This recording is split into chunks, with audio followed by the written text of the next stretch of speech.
Price the lord, hallelujah. പ്രിയ സഹോദരങ്ങളെ, ഇത് അട്ടപ്പാടിയിലെ ഒരു ചാപ്പലാണ്. അനേകം വൈദികര്, ശുശ്രൂഷകരൊക്കെ പ്രാർത്ഥിച്ച് അഭിഷേകം പ്രാപിച്ചിട്ടുള്ള ഒരിടമാണ്. ഇന്ന് ഈ ശുശ്രൂഷാലയത്തിൽ നിൽക്കുമ്പോൾ ഈ ശുശ്രൂഷയിലൂടെ സ്വർഗം ചൊരിഞ്ഞ വൻ കൃപകൾ ഈ വചനം കേൾക്കുന്ന ഓരോ മകനെയും ഓരോ മകളെയും സ്പർശിക്കട്ടെ, വിടുതലായി സംഭവിക്കട്ടെ എന്ന് പ്രാർത്ഥിക്കുകയും ആശംസിക്കുകയും ചെയ്യുന്നു. ഹല്ലേലൂയ. ഇന്ന് നമ്മൾ ധ്യാനിക്കുന്നത് നിയമാവർത്തനം 28:7. ഒരു ദൈവ പൈതൽ കർത്താവിനോട് ഹൃദയം കൊണ്ട് ചേർന്ന് നിൽക്കുമ്പോൾ, അതായത് ചുമ്മാ ഒരു നാമമാത്ര ക്രിസ്ത്യാനിയുടെ കാര്യമല്ല പറയുന്നത്, ഒരു ദൈവ പൈതൽ ഹൃദയം കൊണ്ട് കർത്താവിനോട് ചേർന്ന് നിൽക്കുമ്പോൾ എന്താണ് സംഭവിക്കുക എന്നതാണ് വചനം എന്ന് വെളിപ്പെടുത്തുന്നത്. അതിങ്ങനെയാണ്: നിനക്കെതിരെ വരുന്ന ശത്രുക്കളെ നിന്റെ മുൻപിൽ വെച്ച് കർത്താവ് തോൽപ്പിക്കും.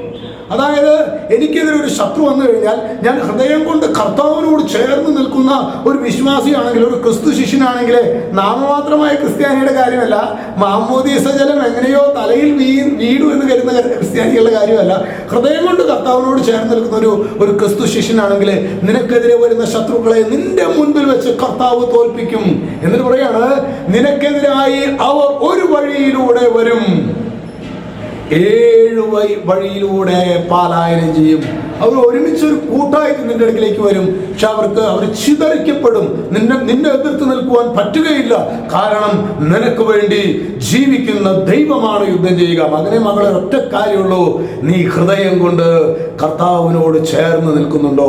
നീ ഹൃദയം കൊണ്ട് നിന്റെ കർത്താവിന്, അതുകൊണ്ടല്ലേ വചനം പറയും, നീ നിന്റെ കർത്താവിനെ പൂർണ്ണ ഹൃദയത്തോടെ, പൂർണ്ണ ആത്മാവോടെ, പൂർണ്ണ മനസ്സോടെ, പൂർണ്ണ ശക്തിയോടെ ദൈവമായ കർത്താവിനെ ആരാധിക്കണം. നിന്റെ ബലിയർപ്പണം എങ്ങനെയാണ്?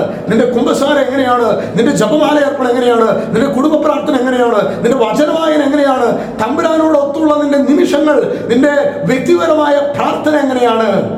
ഹൃദയം കൊണ്ടാണ് എങ്കിൽ നിനക്കെതിരെ ഒരു വഴിയിലൂടെയാണ് അവർ വരിക. ഒറ്റക്കെട്ടായിട്ട് വരും, അതാണ് അർത്ഥാകുന്നത്.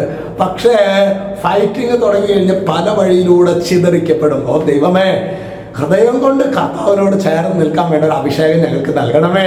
രക്ഷിതാവായ യേശുക്രിസ്തുവിന്റെ നാമത്തിൽ, വചനത്തിന്റെ അധികാരത്തിൽ, വിശുദ്ധ കുരിശിന്റെ അടയാളത്തിൽ മുദ്ര ചെയ്യുന്നു, ഇപ്പോഴും എപ്പോഴും എന്നേക്കും.